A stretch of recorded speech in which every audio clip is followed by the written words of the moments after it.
Hello everyone, welcome back with us, Michael, Tasya, and Asriyanti. Today we're going to do our second presentation for engineering component design project, which is Coffin lowering device.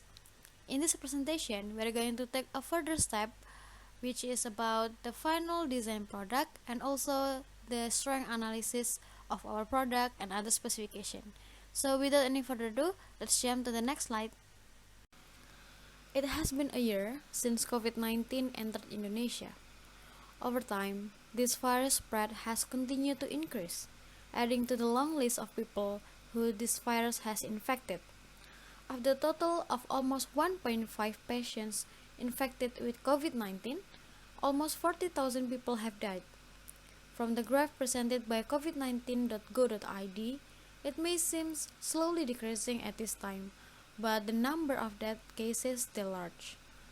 Talk about the funerals of the people who died from COVID-19, their bodies must be put in a coffin, and the coffin itself is quite heavy. If health workers have to bury the corpses every day, their strength will gradually decrease, and it must be something difficult for them to deal with every day. Therefore, we want to make an innovation that can reduce health workers' struggle by creating a coffin lowering device. A coffin lowering device is basically a tool used to lower a coffin into a grave without many people's help. This system uses pulley support to simplify the process. We can say that this tool is much more practical than having to bury the body manually using a rope. Why? Because this tool has included other features that can carry the coffin from the hospital right away to the grave without being lifted by many people. The principle of this mechanism of this device is primarily inspired by the stretcher used in ambulance. My friends will explain further for this tool strength and the complete specification.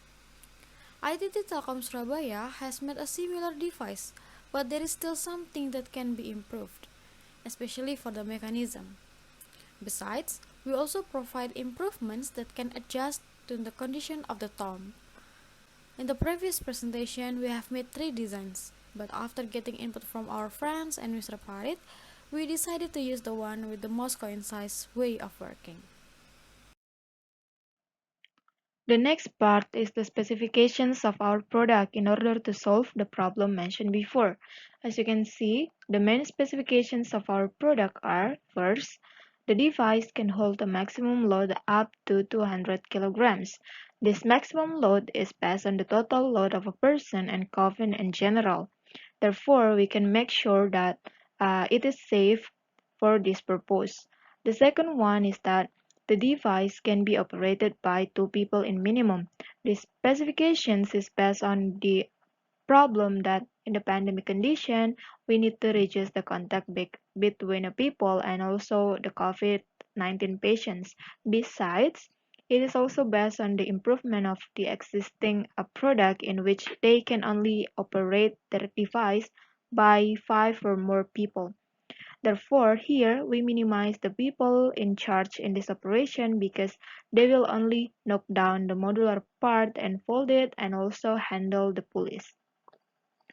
And then we go to the third specifications, which is the time needed to lower the coffin is only 3 minutes. This 3 minutes is counted start when the modular part is removed until the coffin arrive into the ground. And then the specifications also based on the improvement of the existing device, in which the time consumption is 7 minutes faster than the old product compared to the old product. And then the last main specifications is portable. Portable here means that we have a foldable and also the modular part. So it will make it easier to use our product in terms of time consumption and also the effectiveness of the product design. And then we go to the next part, which is the secondary specifications. The first one is our product has 10 years life cycle with a maximum use 4 times per day. We put this on the secondary specifications because we are not sure whether the device will be used 4 or even more times per day. Because, as you know, we cannot estimate how many people will die per day, right? And then the second one is affordable. We put 10 million rupees as our estimation for our product price. This is based on the research of the price of stretcher and also the coffin with wheels combined together. And then we go to the last specification, which is the tertiary specifications. Um, which is a compact design, meaning the product is pleasing the eye. Therefore, when people see our product, they will not have a trust issue to use it. So the next part is the product design. As you can see on the screen, this is our finalized product. We chose the second design of our three proposed designs before because uh, based on our opinion, this design looks more reliable than others' designs. Well, before go deeper to the design, let me just explain the mechanism of this device. Basically, a rope will be connected to the coffin and also the pulley here. Before the coffin is lowered down, the middle part here need to be removed first by open this modular part and then fold it to the side of the device. Therefore, the coffin can be lowered easily. As you can see here, the picture, this is the modular part which is using a bolt shank systems, while for the folding parts, which is here, and the legs and also the wheels part, it is using a folding hinge. And then for the design itself, actually this design is similar with the existing product. However, we have modified some parts, which are the pulley placement, the middle part, and also the wheels. So instead of using 8 wheels, we use 4 wheels here because when the legs are folded, the 4 wheels here uh, can still be used. So we don't need another 4 wheels for this part, this part, this part, and this part. And then the next one is the dimension of this product. So this is the finalized dimension. This dimension is based on the grave, ambulance, and the coffin dimension that has been adjusted so that the device is suitable for these purposes. So we have 260 centimeters for the length, 70 centimeters for the width, and 155 for the height. And then the diameter of the cylinder beam here, which is the structure, it is 3 centimeters. So next, the part that will be discussed is the FBD boundary. So what is the FBD boundary? So for the analysis, instead of analyzing every single part or every single component of the design, we decided that it will be better if we analyze it from the critical points. So from the design, the critical points is the point where the load can have a big impact. And in this design, those points are the shaft of the pulley and the modular part of the design. Next is the stress analysis of the shaft of the pulley. So, to do the analysis, we first have to draw the free body diagram. In the free body diagram, here we see at point B there's a force at negative y direction of 2030 Newton. So, this 2030 Newton comes from the mass of the coffin and the inside, which is a total of 200 kg, and the weight of the pulley itself, which is about 3 kg. If we add both of them together, we will get a total mass of 203 kg, and then multiplied by the gravity, we will get the force is 2030 newtons. Then point A and point C is fixed point, and thus there is a reaction force in the x and y direction at both point A and point C.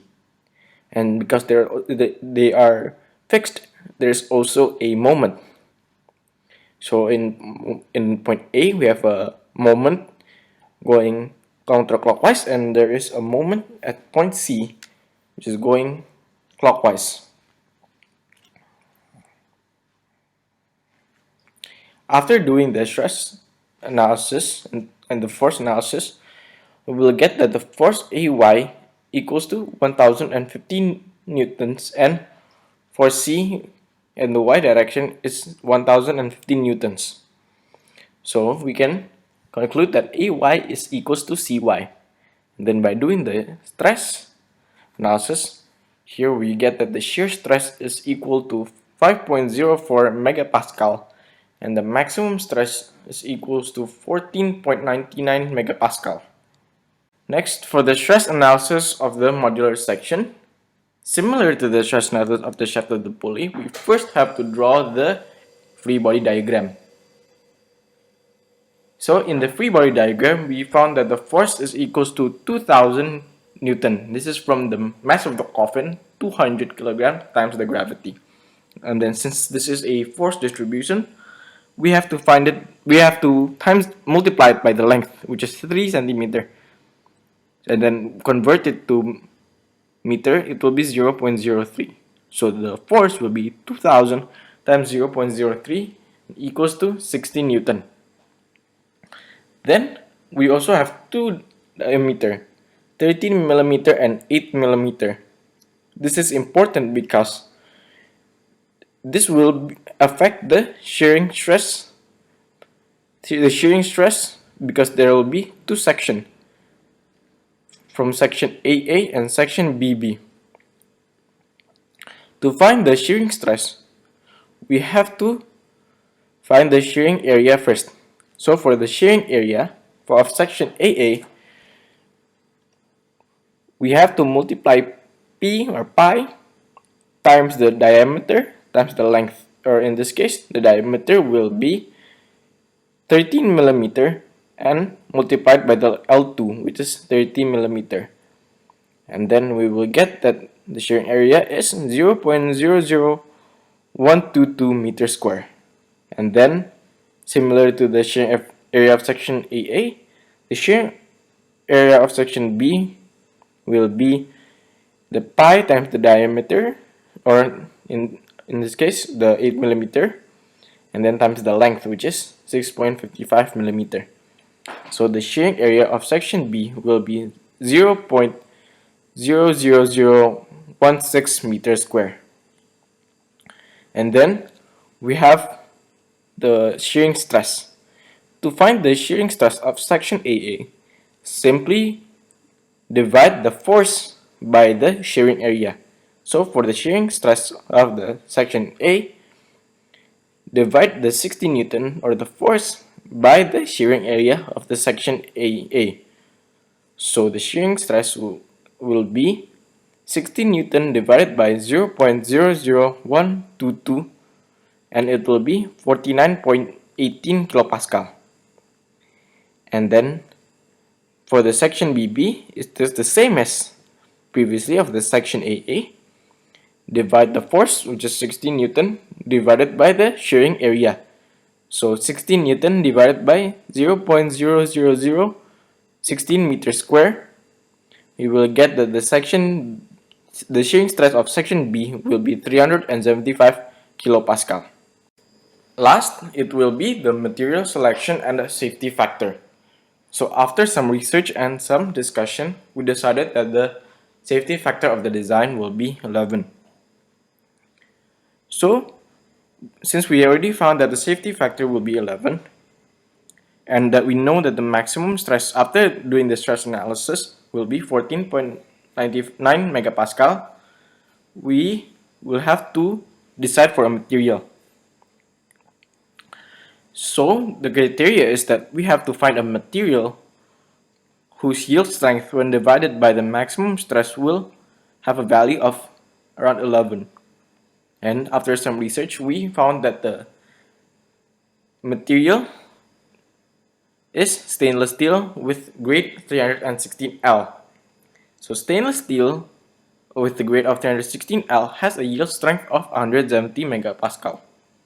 So by dividing the yield strength of the stainless steel, which is 120 megapascal, divided by the maximum stress, which is 14.99 megapascal, the value will be 11.33, which is in line with our assumed safety factor, which is 11.